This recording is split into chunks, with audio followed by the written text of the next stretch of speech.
नमस्कार।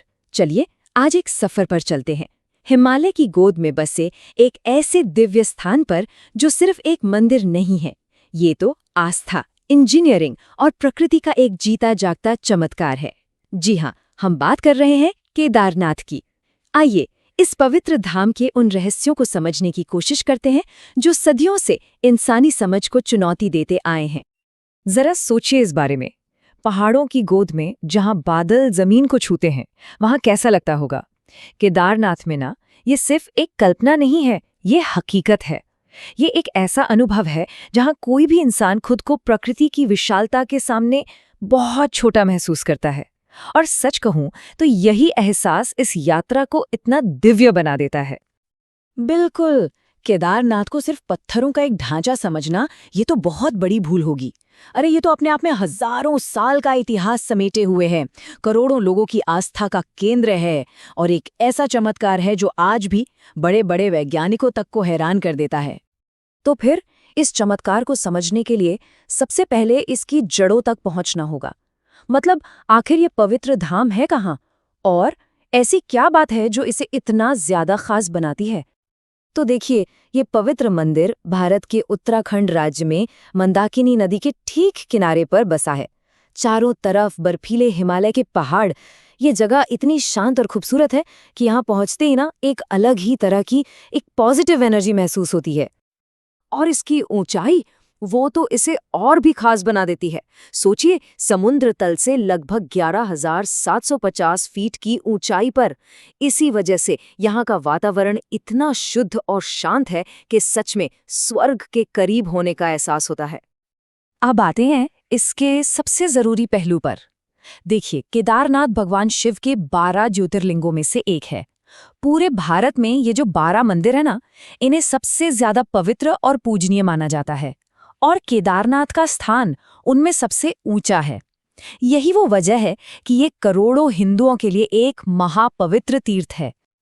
चलिए अब थोड़ा समय में पीछे चलते हैं और इस मंदिर की दीवारों के पीछे छिपे हजारों साल के इतिहास को खंगालते हैं। इसकी कहानी पौराणिक कथाओं से शुरू होती है और ऐतिहासिक सच्चाइयों से जा जुड़ती है। देखिए, इस मंदिर का इतिहास ना 2 बड़े पड़ावों से जुड़ा है। पहला, पौराणिक कथाओं के मुताबिक महाभारत युद्ध के बाद पांडवों ने भगवान शिव को खुश करने के लिए इसका निर्माण करवाया था। और फिर कई सदियों बाद 8वीं शताब्दी में महान संत आदि शंकराचार्य जी ने इस मंदिर का फिर से जीर्णोद्धार किया और इसे वो स्वरूप दिया जो हम आज देखते हैं। अब बात करते हैं उस चीज की जो इस मंदिर को और भी ज्यादा रहस्यमयी और अद्भुत बनाती है, और वो है इसकी बनावट। ये आर्किटेक्चर का एक ऐसा नमूना है जिसने सदियों से प्रकृति की हर चुनौती का डटकर सामना किया है। और जो बात सबसे ज्यादा हैरान करती है वो है इसे बनाने की टेक्निक। आज के जमाने में हम सीमेंट के बिना एक मजबूत इमारत की कल्पना तक नहीं कर सकते, है ना। लेकिन ये विशाल मंदिर भारी भरकम पत्थरों को एक दूसरे में फंसा कर बनाया गया है। इसे कहते हैं इंटरलॉकिंग तकनीक। जरा सोच कर देखिए, बिना किसी सीमेंट या मसाले के ये ढांचा आज भी कैसे टिका हुआ है। और सच में यही वजह है कि ये मंदिर इंजीनियरिंग का एक जीता जागता सबूत माना जाता है। इसने हजारों सालों से भयंकर तूफान झेले हैं, जबरदस्त बर्फबारी देखी है और न जाने कितनी ही कुदरती आफतों का सामना किया है। फिर भी ये आज भी वैसे का वैसा ही खड़ा है। ये अपने आप में एक चमत्कार से कम नहीं है। अच्छा, केदारनाथ में ना आस्था और प्रकृति का एक बहुत ही अनोखा रिश्ता देखने को मिलता है।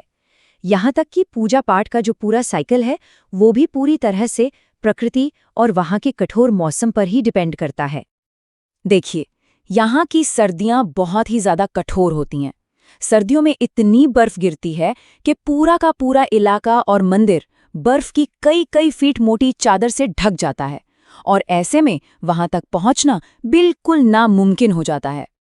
और इसी वजह से हर साल ये मंदिर भक्तों के लिए सिर्फ 6 महीने ही खुलता है। मतलब आमतौर पर अप्रैल मई में खुलता है और अक्टूबर नवंबर तक बंद हो जाता है। लेकिन जब मंदिर के दरवाजे बंद होते हैं तब भी पूजा नहीं रुकती। भगवान शिव की जो उत्सव मूर्ति है उसे पास के ऊखीमठ ले जाया जाता है और पूजा वहां जारी रहती है। तो एक तरह से आस्था का ये सिलसिला कभी थमता नहीं। तो केदारनाथ की ये जो यात्रा है, ये सिर्फ एक धार्मिक रीति रिवाज से कहीं ज्यादा है। ये अपने आप में एक बहुत बड़ी सीख है जो हमें जिंदगी के बारे में बहुत कुछ बताती है। ये मंदिर सिर्फ पत्थर और आस्था का संगम नहीं है, बल्कि ये साहस, भक्ति और अटूट विश्वास का एक जबरदस्त प्रतीक है। ये हमें याद दिलाता है कि सबसे कठिन रास्तों पर चलकर ही सबसे दिव्य मंजिलें मिलती हैं। ये सिर्फ एक डेस्टिनेशन नहीं, एक इंस्पिरेशन है। सोचिए, हर साल लाखों श्रद्धालु कितने मुश्किल रास्तों से गुजरकर, मौसम की हर चुनौती का सामना करते हुए यहाँ पहुँचते हैं। ये यात्रा हमें एक सीधी सी बात सिखाती है कि अगर विश्वास पक्का हो तो किसी भी लक्ष्य को पाने के लिए हम बड़ी से बड़ी मुश्किल का सामना भी कर सकते हैं। तो इस पूरी बातचीत के आखिर में एक सवाल मन में आता है। जैसे श्रद्धालु भगवान शिव का आशीर्वाद पाने के लिए केदारनाथ पहुंचते हैं, ठीक उसी तरह हम सबके जीवन में वो कौन सा लक्ष्य है, वो कौन सा केदारनाथ है जिसे पाने के लिए हर मुश्किल का सामना करने को तैयार रहना चाहिए? ये सवाल सोचने वाला है।